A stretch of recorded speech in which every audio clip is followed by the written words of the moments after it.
We're not talking about the big hairy deal of manifesting the car or the empire or the New York Times best-selling book or the most perfect relationship in the world or the magnificent dream body that you're looking for or the recovery from something unwanted physically. We're talking about your ability to manifest the emotion that you're going to get from it after you get that manifestation now. You don't have to wait for the manifestation to show up in order to get the manifestation of emotion, which is the reason you're doing it anyway. That's our point. Did you hear it? So, and will you admit that you want it for the emotional reward anyway?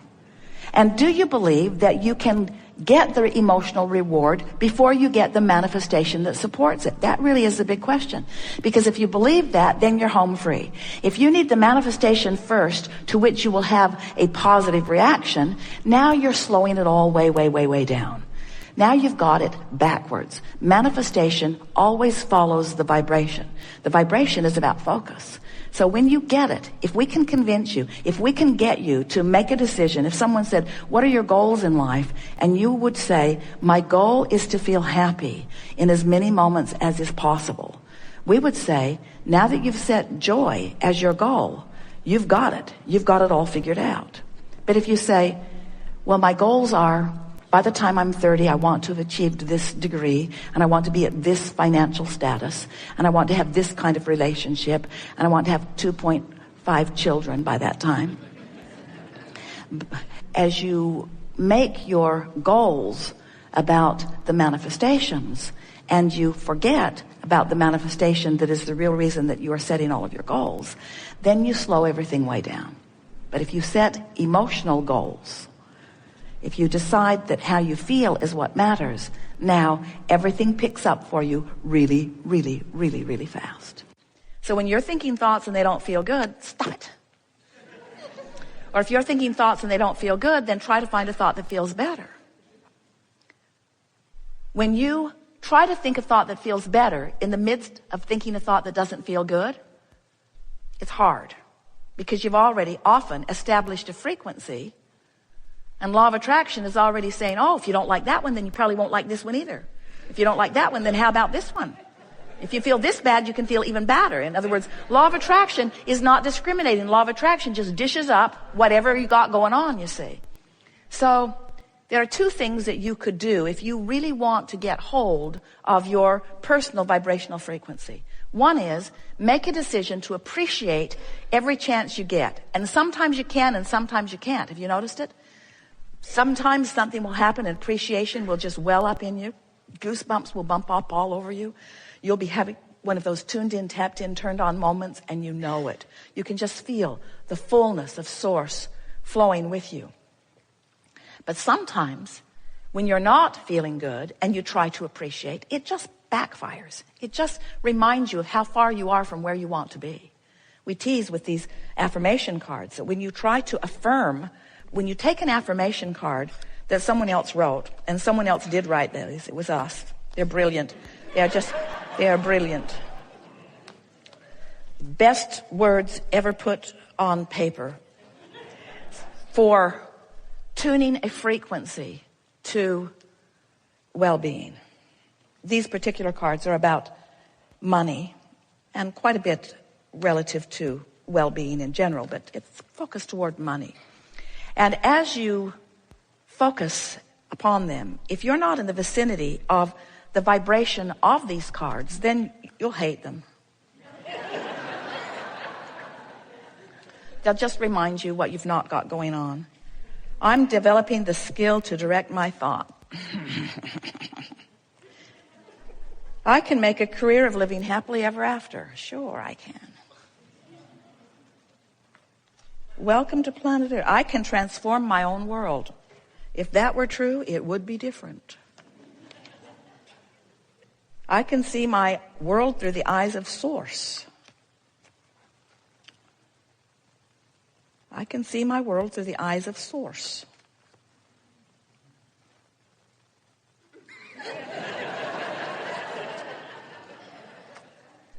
So if you're not in the vibrational frequency of these cards, they don't seem so brilliant. And affirming All right, maybe I'm not focused enough. Life is always working out for me. I can earn money by doing what I love to do. They don't pay you for surfing.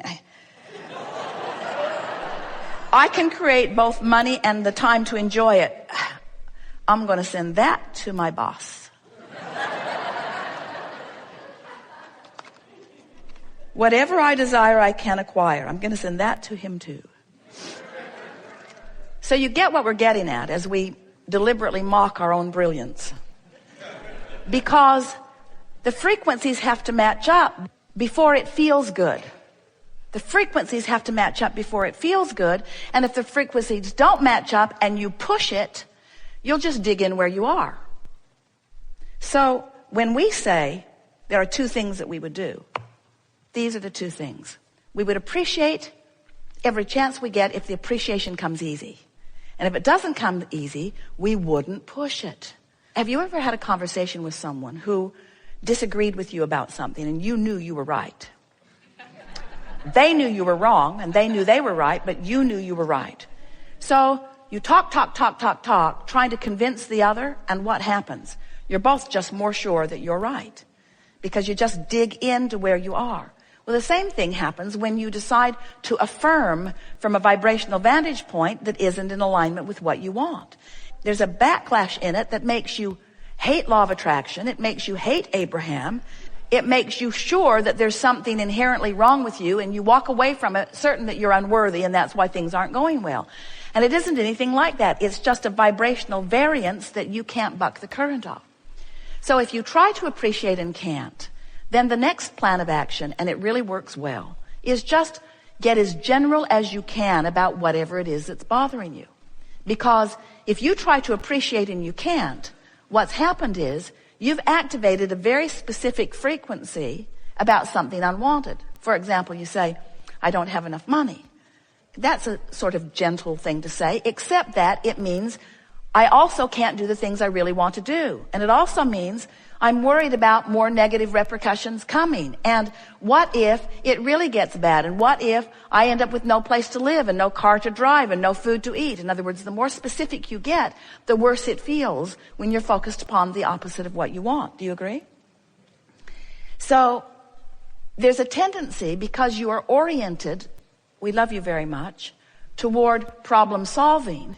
There's a tendency to get really specific about the problem in your effort to solve it.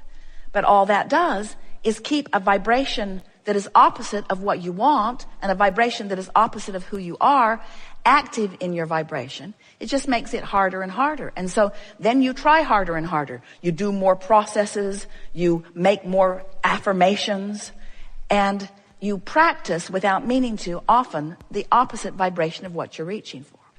Where if you decide you will go general, you see, if you're really specifically knowing what you don't want, you're in the worst feeling place. If you get more general about it, you'll feel better. And from generally knowing what you don't want, you can generally know what you do want. But from specifically knowing what you don't want, you can't find the specifics of what you do want right here, right now. Now, you've launched them. In other words, the opposite of the wave, when you really know what you don't want, what you do want has been projected vibrationally into your vortex, and the source within you has become a vibrational match to it. And technically speaking, you are it. In other words, when you're sick, you are weller vibrationally than you were before you got sick. If you have a financial crisis, there's more money amassed for you vibrationally than before the crisis happened, because that's just the way this wave, this vibrational wave works. But the question isn't, did you launch the rocket? The question isn't, does the vortex of creation hold your vibrational improved life? It does, it always does. The question is, what is your possibility of tuning to the frequency of what you do want when you're so tuned to the frequency of what you don't want? That's really what creation hinges on. It hinges on your ability to move your average, going on all day, focus, to move it into the place that's more in alignment with who you really are and what you really want than with what you don't want and sometimes with what you've got. And it all hinges upon you being so, we love you very much, intoxicated with what is. You know you are. What is so real. And you think it's real because you can hear it and see it and smell it and taste it and touch it. So it's real. And not only can you, others can too. So when others look at what is and agree that what is isn't what you want, it feels compelling enough that you keep wanting to talk about it. You keep wanting to explain it. You keep wanting to think about it. You keep wanting to keep it active in your vibration because after all, it's real and you don't want to be delusional. You really do. You don't want to be delusional. You don't want to stick your head in the sand. You don't want to not face reality. And we say, why would you face a reality that you don't want? Because it's real. Well, it may be temporarily real, but it's past tense. By the time it's manifested, it's old news. What's in the vortex is really where it's at, you see. So we see our greatest value to you here today, and the greatest work that we do as we are playing with you is to convince you of the reality of this vibrational beingness that has amassed and that is real, but that may be vibrating at a frequency where you can't yet see it, hear it, smell it, taste it, touch it, and that's why you don't believe it. It is so much easier to believe what's manifested than to believe what's pre-manifested. And this pre-manifestation, it is the precursor to all of this magnificent expansion. If we can convince you that you were source energy before you came into this body and that the larger part of you still is source energy even though you're in this body. If we can convince you that as you explore the details of your life that you cause a vibrational expansion and that the larger part of you immediately takes that expansion, is that expansion, has become that expansion and is calling you to it. And if we can convince you that the way you feel is your evidence, in the moment evidence of whether you're going with the expansion or whether you're holding back a little bit. To the degree that you feel bad, you're holding back. To the degree that you feel good, you're going with it. And if we can convince you that if you will just chill out a little, if you will stop looking at reality and letting whatever it is control your every thought, if you will allow yourself the hopeful conclusion that maybe there is a vortex and maybe my source is within it, and maybe if I just release thoughts, that source will call me into vibrational alignment, then it is our promise to you that your vortex will train your vibration upward. Because in the absence of resistant thought, you practice a non-resistant, totally allowing thought. And the more often you do that, the more easy it is to do it, until in time, and we're talking about a very short time, you will become a vibrational match to the frequency of your source. And when that happens, when you spend more time in this vortex, do you believe there's a vortex? Can you sort of kind of hear it? You get what we're talking about? You have to accept it. You're good, but you haven't figured out how to scrape enough dirt together to launch it into orbit. You gotta know there's something else going on. And as you acknowledge that there is this vortex of creation, and as you acknowledge that it is a vibrational frequency, and as you accept the reality of it and feel your way into it again and again and again, and once you're in it, you milk it. You stay there as long as you can until it's more natural for you to be in that frequency than to be in a resistant frequency that doesn't feel so good. What will begin to happen to you is you will begin to see and hear and smell and taste and touch inside the vortex. In other words, we're not saying to you that everything that manifests is outside the vortex. We're saying to you that you got to be in the vortex for the things you want to manifest. You got to be in the vortex for the things that you want to consistently and profoundly and chronically begin to manifest. You got to believe, you've got to understand your frequency. And the only way that you can understand your frequency is through your emotions. Do you get that? We've enjoyed this interaction immensely. It is delicious to come together with those like you who are willing to rendezvous with us out on the leading edge in a new place. It is satisfying to feel the power of your desire and hear the specifics of that which you are about, and to resonate with the fullness of who you are in your vortex, and then express it verbally and vibrationally and feel you get up to speed with the fullness of it. For us, these gatherings are all